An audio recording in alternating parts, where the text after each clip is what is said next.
Talent in tennis does not guarantee greatness. Some players rise, but never settle at the level their ability suggested. The gap between potential and achievement is one of the most fascinating parts of the sport. These players had the skill to shape eras, but something blocked the final step. Nick Kyrgios. Some players look like they trained for decades to shape their technique. Nick Kyrgios never looked like that. His striking ability came without strain. The ball left his strings with cleaner timing than almost anyone else. He moved in a relaxed way, almost casual, like he was playing on instinct and instinct alone. He had that rare feel that cannot be coached. It either appears in someone or it never will. He did not rely on fitness patterns or structured grind. He played on rhythm. When the rhythm was there, he could take down whoever stood in front of him. He beat Rafael Nadal when people still considered that unthinkable for a newcomer. He beat Roger Federer. He beat Novak while most players were still trying to understand how to even win a set against him. Kyrgios walked into high-pressure moments with a calm arrogance that made crowds lean forward. He did not need warm-up time to find his game. He could walk cold onto a court and make world-class players feel uncomfortable.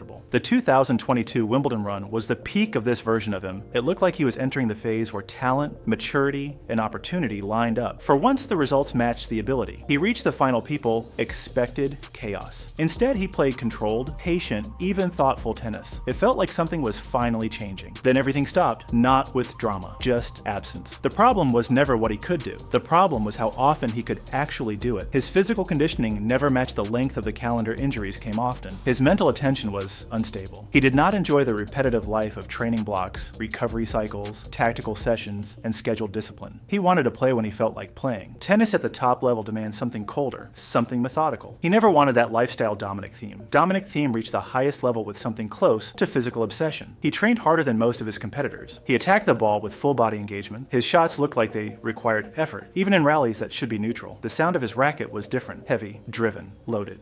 Thiem was not simply hitting hard for power, he was shaping shots with force and intention. He entered long exchanges willingly. He believed he could outlast anyone. His preparation was legendary among his peers. Nobody questioned his hunger. Nobody questioned his dedication. He believed in the grind more than the reward. He challenged the established giants consistently. Against Novak, Nadal, and Federer, he did not step back. He took space. He struck with commitment. He beat them enough times to show he belonged inside their atmosphere. He was one of the only players of that period who made them uncomfortable in extended rallies. Many players tried.